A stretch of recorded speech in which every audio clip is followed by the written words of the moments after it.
This is my 2013 BMW S1000Rr Sport, and I need to get it ready for some track days. I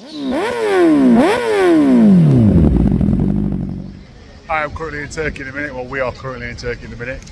So this week's video is over to Lewis. So as you may have seen in the intro, this is my personal bike. It's a 2013 BMW S1000Rr Sport, and I've had this bike for quite a few years now, and it was my absolute dream bike. I saved up for a long time to have it. It's taken me on a lot of adventures. I've gone practically the length and breadth of the country on this thing. And it has never let me down. It is a fantastic bit of kit. But unfortunately, in recent times, I've found myself not actually riding that often. So as I said, I'm not a racer. I don't race on track, and I don't ride on track. I just ride on the road, and I have done for the last 10 years of my life. And I wouldn't change a thing about it, but I find myself not riding nearly as much. Be that because the road conditions aren't as good, be that because it's easier to go in my car. I don't know, take it as you will. I just haven't been riding that often. And obviously, I'm a part of WMR, and that is as media. But I need to get this thing ready for track, because in March, we're actually going to Spain, and I'm doing my first ever track day. I'll be doing it on my bike. So basically, we need to change a few things about it. Obviously, this is the 2013 S1000Rr Sport, and being the BMW, it's got good parts on it anyway. But that doesn't mean that they're up to track spec. You know, I've still got standard road brake pads in it. You know, I've still got a big catalytic converter, the elephant in the room.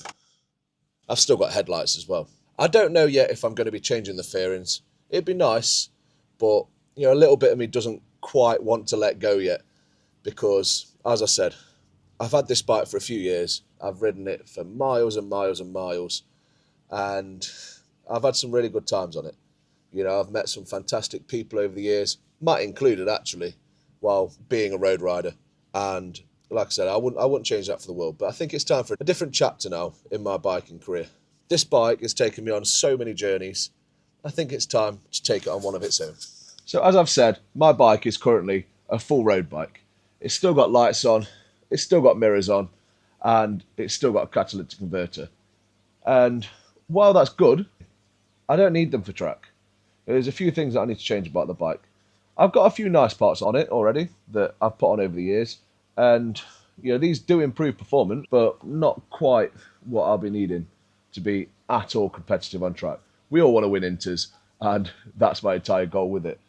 So I'm going to run you through my bike. I'm going to show you the bits and bobs that are not standard on the bike as well, and then I'm going to go inside and we're going to give you a bit of a cost roundup of what I'm going to have to buy for it, because I know that a lot of you aren't racers. I know that a lot of you are probably in the same position as me.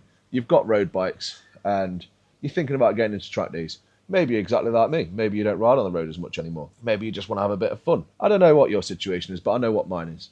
And I want to have some fun, and I want to enjoy this bike for what I bought it for, because it's fast. And it's a bit too fast for the road, in all fairness.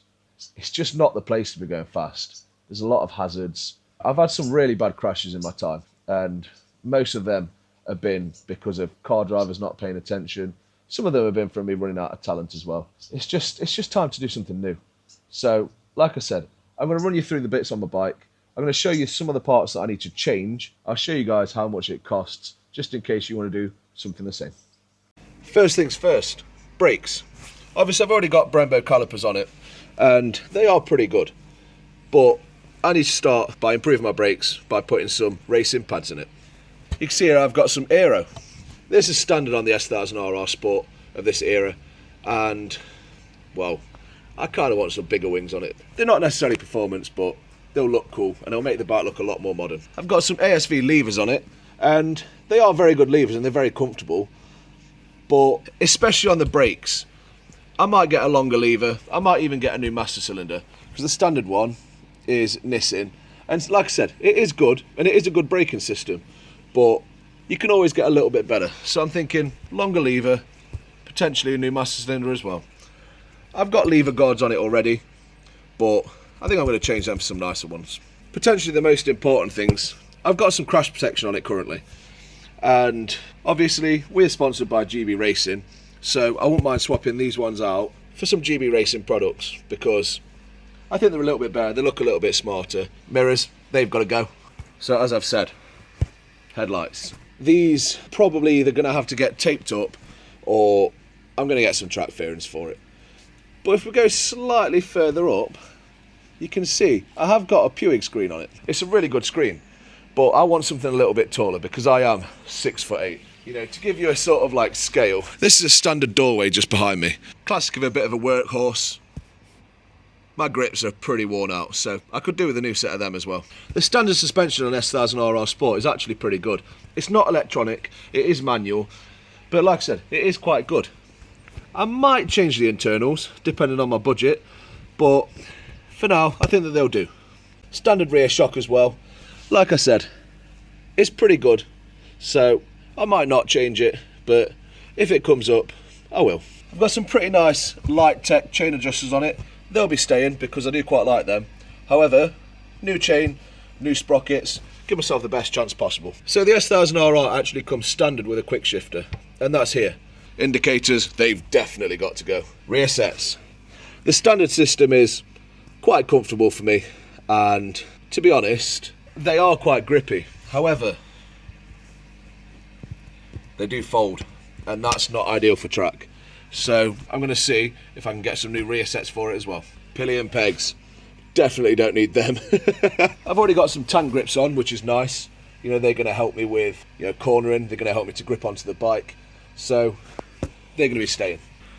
So if we go onto the back seat here, you'll see they've actually got a DynoJet power commander on it.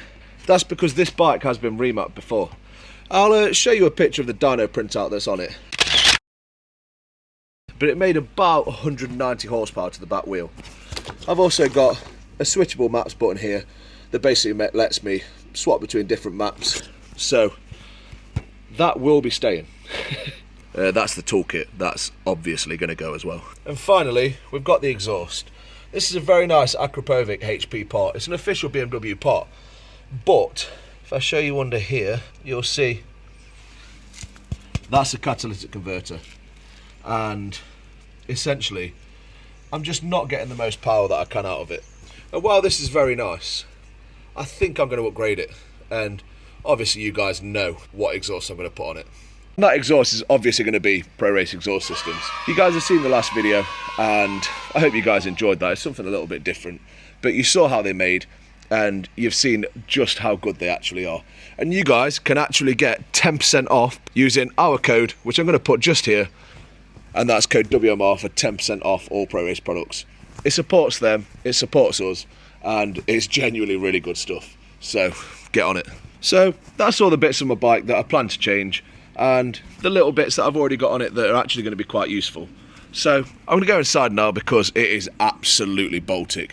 There's snow on the ground, and it's definitely not Turkey. Matt's over there at the minute, and I'm a little bit jealous because holding this camera, my fingers are going pink, is absolutely freezing. So I'm going to go inside and I'll give you guys a little bit of a cost rundown on what this thing's going to cost me to actually turn into a track bike and the bits that I want to buy. But yeah, I'll see you in a moment. So I'm back in from the cold. Hope you guys have enjoyed seeing my personal bike as well. I mean, it's absolutely stunning, and there's a reason why I wanted that particular bike. I absolutely love the asymmetrical headlights. But the point of this part of the video is to tell you guys that actually you can build track bikes on a budget. I don't have a massive budget. I don't have a six-figure salary. I don't do anything like that. I've got a normal job, and I don't have the money to splash about with, you know, full race spec bikes. So what I want to do with this part is show you guys that it can be done on a budget. So obviously, first off, you need a bike. Now that can be any bike, but for example, my bike, since I bought it a few years ago, it's actually come down in value. So you can actually pick up a really good Gen 1 or Gen 2 S1000Rr for right around the £7,000 mark. And if I'm being honest, if you want the more competitive sort of bikes, if you want the best bases for building something like a track bike, or maybe even a club racing bike, you know, you're probably looking between £5,000 and £7,000 sort of mark. Then you're going to get something that's a bit more modern.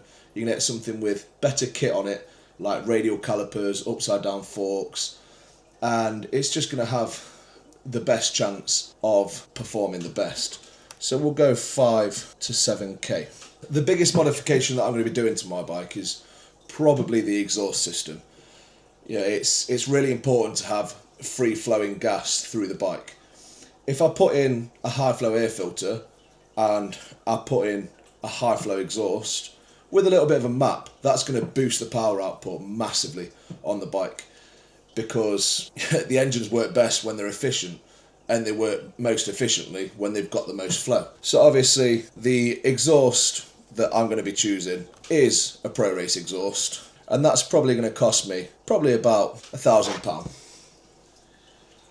Of course, you don't have to get exhaust systems, and you don't have to get something expensive in titanium. You can do things on a much cheaper budget. We've just got a partnership with Pro Race, so obviously I'm going to represent them as well. Need an air filter as well, and that should be probably about £80, and that'll be for, be it K&N, Piper Cross. That's the sort of price that we're looking at, probably about £80. Other things that I discussed in the video are rear sets. Obviously, these can be quite an expensive thing depending on how you do it. Chances are I'm going to be looking in the second-hand market for a lot of these parts, because, as I said, I don't have the money to spend on stupidly expensive parts. So a lot of it's probably going to be second-hand. So I'll probably be looking to spend about £300 on my rear sets. Could probably get a nice set of maybe even HP4 rear sets. But yeah, I would like some more grippy race rear sets, and ones that basically don't flip up, because that can obviously be a bit of a problem sometimes. All you got to do is touch your peg down and peg folds up, you fall off. It's that simple. Obviously grips. Now my bike comes standard with heated grips. I won't be getting the brand new heated grips because they are quite expensive from BMW. I'll probably get, I don't know, maybe some rental ones or something like that, something that's a little bit more grippy. And they'll probably be about £15, something like that. One thing that I didn't mention earlier, tyres. Tyres are the most important part of a track bike. I've got pretty good tyres on it right now, but that's for the road. They're Michelin Road 6s. As I said, for the road, they're absolutely phenomenal. They grip well, they warm up quickly, and they disperse water really effectively. But, of course, I don't want that for the track. What I'll be needing is, maybe a set of Diablo Supercoursers by Pirelli, or something along that line. Something that's a little bit of a softer compound, something that gets hotter, something that gets stickier, and something that has much tread on it. Because the less tread you have, the more grip you have. So we'll look at tyres. I mean, you can pick up scrubs second hand for not much money at all. Sometimes people give them away. But I'll probably get a new set, so we're probably looking at about £300 for some tyres. As well as that, I've discussed potentially getting race fairings. Now, I don't know if I'm going to get them or not, because, as I said, part of me is reluctant to let go of my bike. I've had so many adventures on it. I've been to so many places, I've met so many people, and as I've said a couple of times, it was absolutely my dream bike, and I saved up for a long time to get it, and specifically in the colours that it's in as well. I really wanted it red and white, and I managed to find one, which was fantastic. But if I get some race fairings, I'm not entirely sure, to be honest, how much they're going to cost. They can probably range from about £400 all the way up to, a few thousand. So I don't know about them, but here's what we've got so far. Of course, if I keep my bike in road trim, and you guys want to see some footage of me just riding around, just talking some stuff, similar to the van vlog sort of thing, but just me on my bike, do let me know in the comment section below, and maybe that's something that I can sort out for you this coming season. As well as everything that I've discussed so far, one of the main things that I did say was my brake pads. I obviously have road brake pads right now, and while, again, they're good for the road, they're not as good for track. You need something that's going to perform well when they get hot, and you need something that's as grippy as possible onto that disc to make stopping more efficient. I'm not, again, entirely sure how much pads are, but we'll budget about £200 for some pads, because I'll need the fronts and I'll need one for the rear as well. While on the subject of brakes, another thing that I have mentioned is possibly a master cylinder. Master cylinders that come standard with bikes, like my Nissan one, are generally quite good. However, it'd be nice to have something with a little bit more power through it, a little bit more feel, something that's going to be a little bit more predictable on track, something that might not fade quite as much, because that's one of the big things that I want to try and avoid, and that's brake fade. So that's why I'm going for some pads, and I might be going for a master cylinder. So we'll probably go for right around the sort of £400 mark for a master cylinder as well. And some protection. Obviously that'll probably be GB Racing, as I've said before. And for the full set, we're probably looking at about £250, something around that margin. And that's going to be absolutely invaluable. If I lay it down on track, which, let's face it, it's my first track day, it could happen. Then I want to protect my bike because it is my pride and joy. And I can't reiterate it enough to you guys.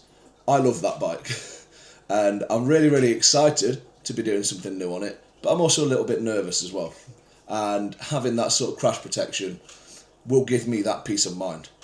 So, all in all, this is basically what I've got to order to turn my bike into a track bike. So if we add that up real quick, we'll go for the biggest margins on each. A total of £9,945. Of course, we can factor out my bike because I already own it. So realistically, we've got about £2,945. And that is to turn my bike into a fully fledged track bike. And throughout this series, I'm going to be buying some stuff, and I'm going to be letting you guys know just how on a budget I managed to find it all for. Because like I said, realistically, I'm going to be shopping secondhand for a lot of this stuff. I'm going to be looking for the cheapest deals that I can. I'm going to be getting deals from potentially even sponsors. So we're hoping to reduce that figure. As a standard though, this is how much it's going to cost me. And I want to bring you guys along for it as well. So remember that number, and at the end of this series, we'll see just how cheap I managed to make this build for. That's going to wrap up this video, and I hope you guys have enjoyed it. I hope you guys have enjoyed seeing my bike, and I hope you guys have enjoyed seeing the sort of things that it takes to get a bike on track. And we'll just see how cheap we can get it for. We'll just see how much we can save on getting these parts. Make sure you subscribe, make sure you like the video, because it really does help us out. We're trying to grow this channel and it's going well, but we need your support to do it. A massive percentage of you guys that are watching our videos all the time are not actually subscribed, and we want to build this up a little bit. We want to show you guys the behind the scenes of BSB. We want to show you guys content like this, you know, an idiot like me getting on track. We want to show you all of that stuff, and as many of you as possible seeing all of that that's our dream really, and that's what we want to do. But like I said, I hope you guys have enjoyed this video, and I look forward to showing you guys the progress with my S1000Rr.